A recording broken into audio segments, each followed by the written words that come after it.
You see, the problem is with all social media is that we are conceding privacy rights, and not only social media.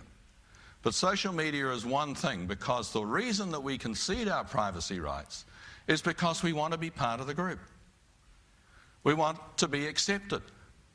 And only by being accepted, by being accepted, we got to share our photographs. We got to share that we went down to the pub last night. We got to share that we went to a wild party. Oh, and by the way, here's the picture.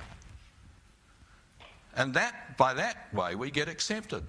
But by the same token, we're making some awful concessions as far as our privacy is concerned. And these behaviours, these new behaviours that are taking place, are all underpinned by the qualities of the new technologies that are provided to us. We make unwitting disclosure every time we use our credit card. You can leave a trail a mile wide. Where did you go?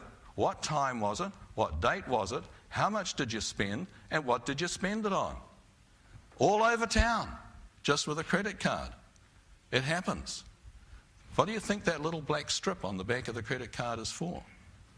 Mobile phones, same thing. Now, Apple will tell you that, yes, you can switch off the location thing on your iPhone. But the fact of the matter is that they work on locating with cell phone towers. That's underneath the other stuff. And you can be tracked on that. There was a murder case a few years ago that relied on mobile location data to pinpoint where a particular person was at a particular time. So the problem is that we're willingly prepared to disclose all of this information as well as the unwilling stuff. We may disclose it to people that we know, to friends, look, I got a problem. Or alternatively, people we've never met. I've never met you, but I've got a problem. And we seem to be prepared to compromise our privacy. And it isn't the state that's the problem. It isn't Google. It isn't Facebook. It isn't the corporates. They're not the enemy. We concede our privacy once again. We've met the enemy, and here's us. Digital natives may not be too concerned about this. They may be prepared to let it go. The question is, because you've probably gathered that I'm a little bit concerned about this, am I trying to impose my digital immigrant values on digital natives who will be developing an entirely different value system? They have developed their values within an entirely different paradigm. Let's talk a little bit about copyright. We've already been there. But copyright is the child of the print paradigm. Didn't exist before the printing press came along. Printing press enabled the commodification of books. And if you look at copyright from one perspective, it is a business model. But when the copyright came along with the Statute of Anne 1710, and David Harvey talked about that, authors were given control over who could copy their work, and they were given it for a set period of time. Interesting aside is that the copyright after death was an idea that was promulgated by the poet Wordsworth. And the reason that he put it out was that he wanted to make sure that his family would be provided for with the income from his works after he died. So that's why you have the life plus 20, 50, 70 years or whatever. It was Wordsworth, the poet, who got it started because he wanted to provide for his family after he went. Now, what has happened is that as new technologies have come online, new concepts as far as copyright have to develop. But most of them develop within the environment of a capital-intensive type of business. It costs a lot of money to set up a printing press. It costs a lot of money to set up a recording studio. It costs a lot of money to set up a movie studio. That all changed when the photocopier came along, and the digital paradigm has changed it even more, because one of the facts about the stuff that we use, all of our digital devices, is that copying is necessary. It happens. And current copyright principles must recognise that. And I think what we've got to do is really reflect back a little bit on the real purpose of copyright law, which is not to maximise revenues for rights holders. Copyright is a beautiful piece of social contract. And some people might say that I'm a copyright fundamentalist because of this, and I have made no secret about it. I have always been in favour of copyright law, and I believe our Copyright Act has got it right.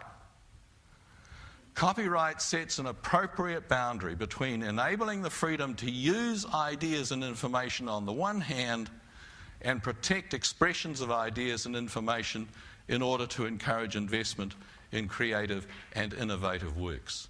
It is part and parcel of a social contract that involves a statutorily created property right. There is no inherent property in intellectual property. It is created by statute. And the rules that govern intellectual property are set out in the statute, nowhere else.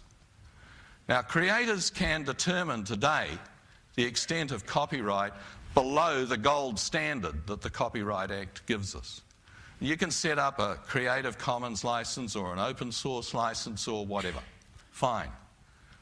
But at the top, the ceiling, if you like, is the gold standard of the Copyright Act. And if you're worried about people who are stealing your intellectual property and stealing your stuff, focus upon them. Focus upon the infringers rather than the people who may circumvent technological protection measures to make a Region 1 DVD work on their Region 4 DVD player. You see, what we've got to do as we move into this new changing technological world is to craft law with fundamental principles. And an example of that can be seen with the Electronic Transactions Act, which is an excellent piece of legislation. We've got to make laws that are workable. We've got to make laws that are going to be respected, that won't bring the law into disrepute, because digital natives are going to work around the law. The word, I think, is hack. They'll work around the law if they don't like it. Now, you see, when you look at file sharing, for example, your file sharing technologies like Napster and LimeWire and FrostWire and so on and so forth, they're all yesterday's technology. BitTorrent, David Farrer excluded, is out the window. Virtual private networks and magnet links mean that file sharing can be undetectable. And remember that act that was passed last year? You see, it may well be out of date already. So just to finish off, what we need to do is to rethink the way in which we're doing things. We need to rethink our business models. And what we've got to work out is how we can craft laws, umbrella types of laws that are going to recognise the way in which technology changes things and that will support them for the future and not the past. And indeed, we may need even to rethink the way that we are. I want to close with a quote from a book about a game. And the game is Grand Theft Auto. And I've never played it, and if I had, I wouldn't confess it anyway. But if I did play it, I would say that it would be to understand the criminal mind. No other reason. You see, the thing is that as times change, the people who are coming into power are going to bring different values. The things that I've said worry us. The fear, the change, the new technology and so on and so forth. I wouldn't classify myself as the cultural elite, neither cultural nor elite, but we would worry about all of this sort of stuff. The people who are coming online are just going to consider our fears as no more and no less than rock and roll. And here they are.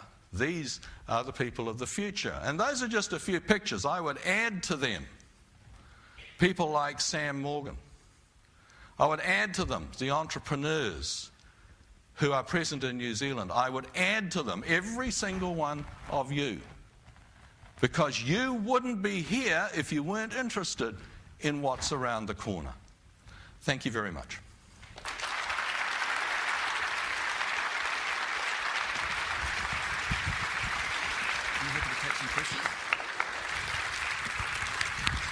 Outstanding. We've got time for some questions, and I'm sure there must be some. I'm not sure if we've got some. Oh, we have got some roving mics. Yours was first hand up. Thank you. I teach a series of 8 lectures called Future Apps, in which I'm looking at things like driverless vehicles, smart metering in housing, a number of issues like that. And what I find, is that a large number of people are totally blanked out. We are currently planning on putting trams up Queen Street, whereas Paris and West Berlin are going to put driverless vehicles in place. have you got any hints as to how I can move the world and get them to change? Simple question. If you build it, they will come. Legally, you can't do it. Yeah, talk to the legislators. I'm sure that they will listen. Right at the back. Kia ora. Just a point. I noticed that you said that the Statute of Anne gave rights to authors. Now, the Statute of Anne, I heard this incorrectly quoted before, was actually designed to clean house with King James V's handing out a bunch of patents to his lackeys, and it's much more a patent law to allow the Publishers Guild to trade in copyrights between themselves than it is anything to do with the authors.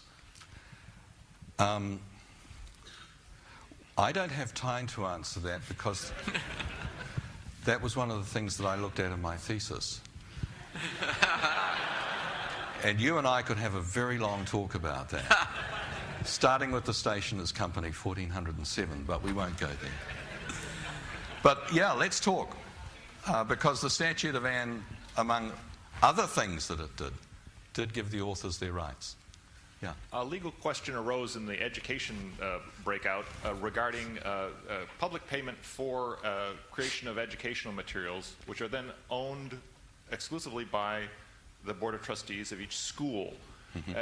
Can the law be changed to make learning materials openly available? I think there's something in the permitted use sections that does cover educational materials, at least in part. But with a copyright review coming up next year, that probably is something that could be looked at further.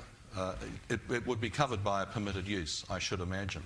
But it would be something that you could discuss with the Ministry of Economic Development and with politicians and the Select Committee who'll be looking at the review of the Copyright Act.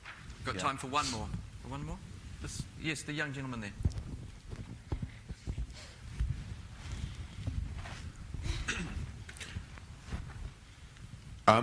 What's, in your opinion, the best way to prevent piracy, and does it even need preventing?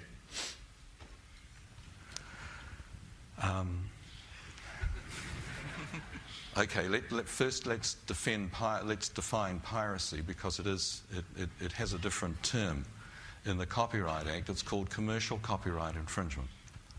It is the infringement of copyright that involves a person profiting from their infringement by basically on-selling somebody else's stuff without their permission.